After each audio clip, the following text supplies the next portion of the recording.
Hey everyone, my name is Chris Lambert, and on this channel we talk Kanye West. And I'm laughing because I'm sure there's some of you that as soon as the video started, you see this, you do a double take, and you go, yes, this is exactly how I'm feeling, yes. So this was posted by Milakaz on What's Up Ever, and it's art by Hulio Draws. And I think this is fantastic. There has been a lot of great art in the Stadium era, like fan art in the Stadium era, whether it's Akira renditions after LP1, or it's Kanye in the Balenciaga jacket, or elevating from LP2. But this is, I think, the best one that captures the fan experience. Like, so many of them have been portraying moments from the listening parties, but in terms of just like what fans are feeling right now, I think Hulio here really hit the nail on the head, and it's painful as well because this is so dark and so dramatic, but it really captures the fact that so many of us are glued to our phones, to our computers, just waiting for any updates. And Hulio takes that and just exaggerates it and puts it at its kind of final form. You can see in the actual Instagram post, it says, point of view year 2135, still no Donda. So I wanted to go over this in a little more detail and give a shout out to Hulio's art. We don't normally cover fan art on this channel. It's mostly Kanye news, lyrical analysis, things like that, but this just felt impressive enough for me. And going through Hulio's Instagram, I thought there was at least an interesting point to be made when it comes to skill and craft and the process of developing and honing your skill and craft. Because I'm sure most of you watching this are involved in sports or music or writing or some kind of artistic pursuit, drawing, and something that's skill-based, and you're wanting to be great at it. So that's a topic that is very close, near and dear to my heart. So I wanted to kind of take a moment and address that as, the opportunity allowed me. So looking at this photo, I wanted to point out a couple of the details. You can see the scratches, like 1, 2, 3, 4, 5 in the computer monitor, just kind of showing all the days that have passed, which is a nice touch, as that's something that you normally associate with prisoners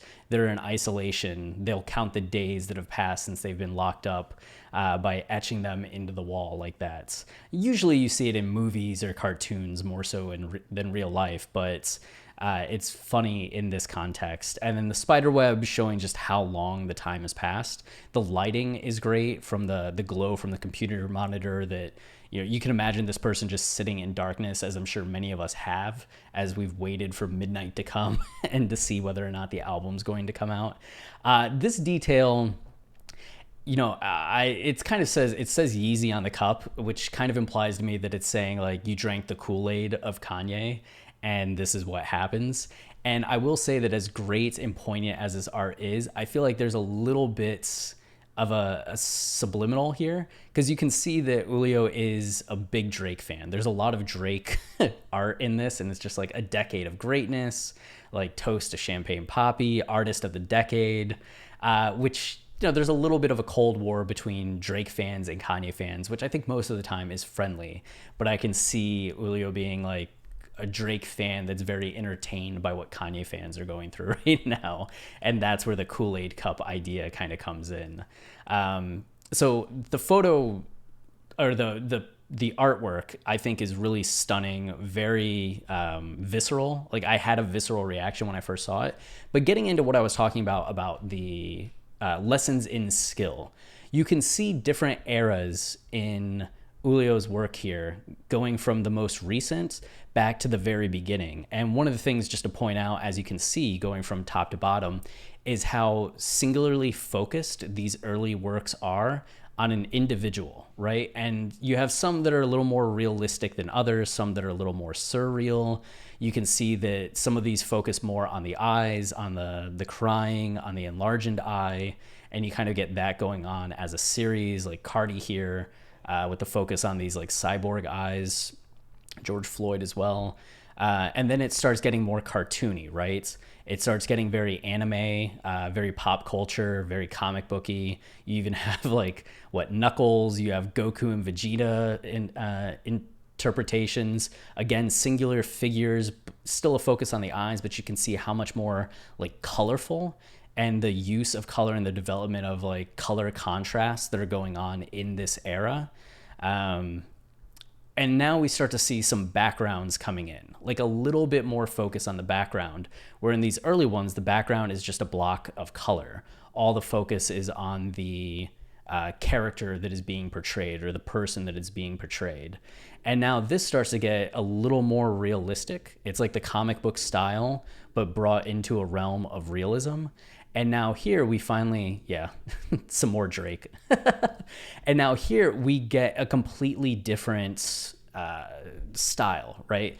It's group dynamic. It's very like realism, but still with a degree of impressionism to it.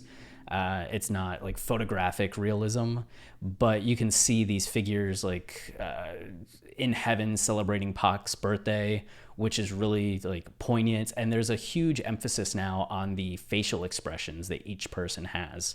And the background elements are really more engaging, right? Rather than just being kind of like a static background that might add to where the character's at, but not necessarily have any meaning beyond being just like a backdrop, right? Now you're getting all of these little details in the scene that can add to the sense of the scene. And again, faces are are the main draw, I think, when you first glance at the image. And each face is kind of unique. There's a different emotion. And this stays true as you start getting into these more recent images as well. You're just kind of drawn to the face of each person. Here you have a meme reunion going on, which is pretty funny. And here's the wider version of it. Here you have Young Money with Wayne and a little Drake and a little Nicki, which is cool. But you can just see the development from these like early stages, which are still great art, but to this thing that's a little more fully formed and fully realized as the where of the piece is starting to have an impact, right? It's not just the who, it's not just the what, but the where is starting to matter. And I actually think this is a culmination of everything that we've seen up to this point. It's involving pop culture, but the setting is very important. You have this contrast between like the digital and the real, the expressions in terms of like the face, like the facelessness of a skull, or the expressionlessness of a skull versus the expressionlessness of someone in a mask, which is really cool to me. It just feels like a culmination of a lot of the lighting and the color that Hulio had been working on in those early stages. So I think one of the takeaways for people that are trying to develop a skill, whether it's art or music or writing, is that you can see that a lot of the time we work through eras where we're focused on some kind of topic or some kind of idea, and we keep repeating it over and over again as we hone whatever it is that we're working on, whether it's our use of color, what that could be in music, like a certain sound that you're going with or a certain rhythm that you're going with. You could be doing more trap beats, right? Where you can move into an era that's beats that work better with a singing voice, and just kind of exploring a range, like a focus on drums versus then a focus on synths, and having songs that are more attuned to one than the other, and then you bring them all together for something, bringing in more orchestral noises. Or if you're a writer, it could just be styles. You know, you're going with something that's a little more Cormac McCarthy and stylized and eccentric and weird, or you could go with something that's a little more DONDA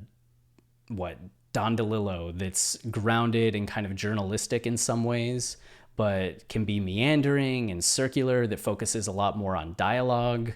But thinking of your work in terms of eras and in terms of just focus points can be really helpful. And just as when were these even? So this was April 2020. So covered a lot of ground in just a year, which is really cool to see. But just in your own work, be aware of what era that you're in, what topic you're focusing on, and don't be afraid to really settle into testing out a certain style for a little bit and exploring a development of a specific area of the craft for a little bit before moving on to the next thing.